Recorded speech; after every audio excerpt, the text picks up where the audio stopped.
Yang tayo mo biga. Iwarda na. Bye. Naayos ko na ng konti ang aking garden, mga halaman ko guys. Ayan, kaya may mga ganito kasi ang aking bubong ay natulog. So, kailangan kong ipagawa ulit doon. Ayan, yung mga halaman ko. Oh, di ba? Magaganda. Ayan siya. Tapos, meron din dyan.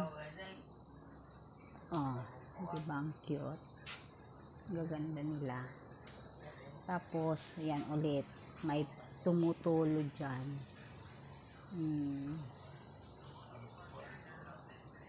Tapos, doon. Iniipon ni nanay kasi pag walang pwedeng maka-save ka ng kuryente sa pagbibili. Kaya, iniipon ni nanay. Meron namang puset. Kaso nga lang, alam mo na, konting tipid dahil sa daming madibiligan. Super dami ang aking halaman dito sa aking garden. Kaya, ayun. Ayan guys. Ito naman ang aking front door ko. Ayan. Yan ang mga inayos ko kahapon. Tapos yan yung malalaking dahon na maganda. Yan siya. Diba?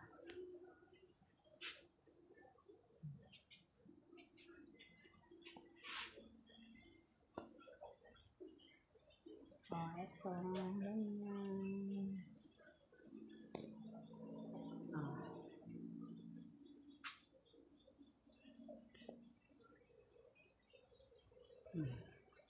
Ang init pa kasi, masyadong mainit. So, mamaya ko na malawak kasi ang aking garden.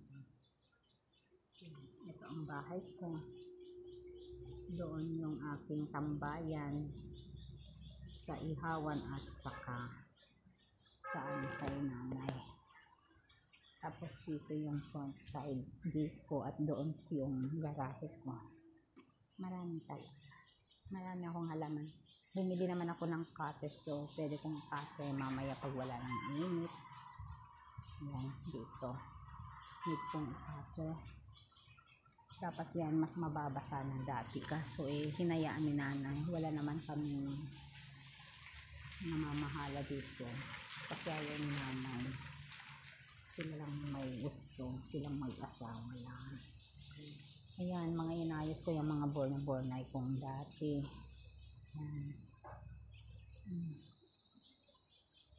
Ayan. Tapos naglaba naman si Raquel. Yan. Ilagay dyan. Tapos yung buwatsina ko. Yung isa namatay na. Yan siya hindi ko alam kung bakit namatay.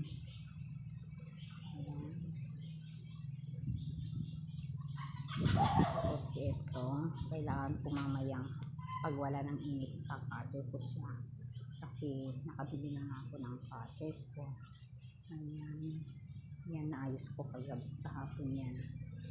Ito. Ganyan, ito. May atis din ako dyan. At saka yung ating alta. Dito. Yung ating ano ba to?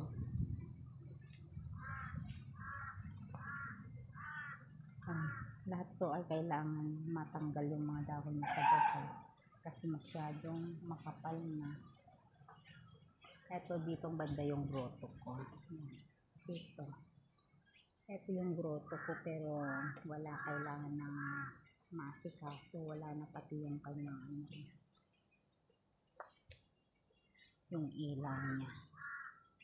Tapos yung mga iba kong hinaman dito.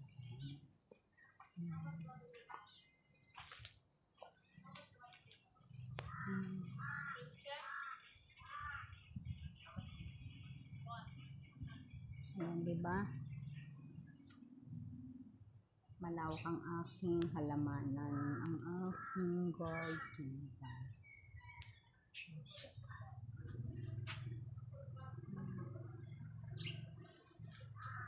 Ito hanggang sa likod natin.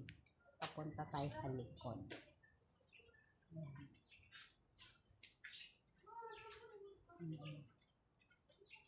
Diyan naman kay Sonia. Yan ang bahay ni Sonia. Ito yung likod ko. Oh. Likod ng toilet ko dito sa sala. Ito naman ang kusina ko. Tapos, dyan naman yung isang part ko sa may isang aircon. Tapos, dito yung palabas, likod ng bahay ko. Ikutin natin. Ano ba yan?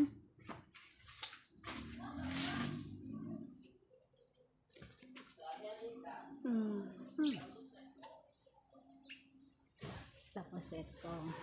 Yung bodega ko naman iyan. O may mga papaya din. Tapos, yan ang likod. Yan ang yan yung e-bike ni tatay. Yung kanyang service. Tapos, ayan. Dito na yung aming tambayan. Yan ang dyan siya nagtatambay si tatay. Hindi ko pa siya masyado kasing. Dito naman yung garahe ko. Dito yung open. Tapos ito yung bodega ko. Sasabi ko. Tapos ito yung service ng tatay. Yan. Yung e-bike niya. Yan. E-bike niya kay nanay. Pag ano yan ang service nila. Si tatay din ang nagdra-drive. Tapos dito naman ang palabas ng aking garahe. Ito yung mga mangga ko.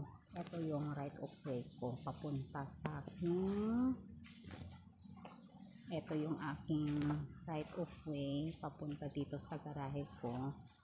And then ito naman yung sarili ko lang to guys. Tapos ito naman yung aking way. Ito lahat ito akin hanggang doon sa mga mangga. Tapos yun apartment na pinapapaupahan ko. 3 bahay. 3 studio. Ganyan. Ganyan lang guys. Ito. So, pag magiging milyonaryo ako, gagawin kong dediretso ko yung ikatlo doon hanggang dito. Ang apartment. Maglalagay pa ako dyan. And then, sa kabila naman, pababa ganoon. And then, pabalik dito hanggang dito. Tapos, ito naman ang right of way nila. Paganyan lang. Dito sa harap lang ang kanilang, ang kanilang parkingan bawat, harap-harapan bawat isang tao. Okay na yun. Maging okay na siya. Diba? So, pero hintayin pa natin yun. Magiging ako'y milyonaryo para magawa yun. Ayun guys. Eto, laging namumunga daw. Pero, wala. Kinukuha lang ang mga, tingnan nyo. Dami kong mga mangga guys. Pati dyan, mangga ko dyan. Lahat yung mga paupahan. Dyan.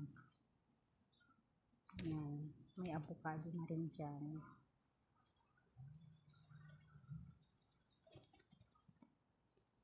Ganyan talaga ang buhay. Diba?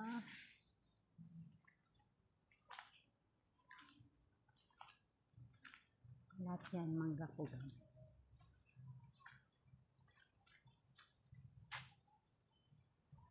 Ayan, diba? Ang daming mga sanga na pinatanggal ko. Parang kahit yung duhat yan puno.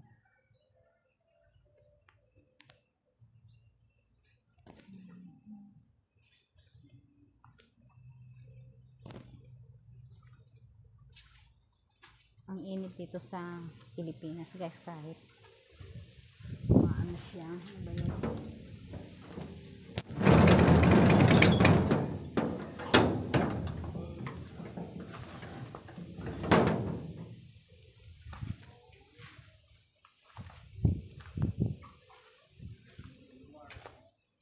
Ha?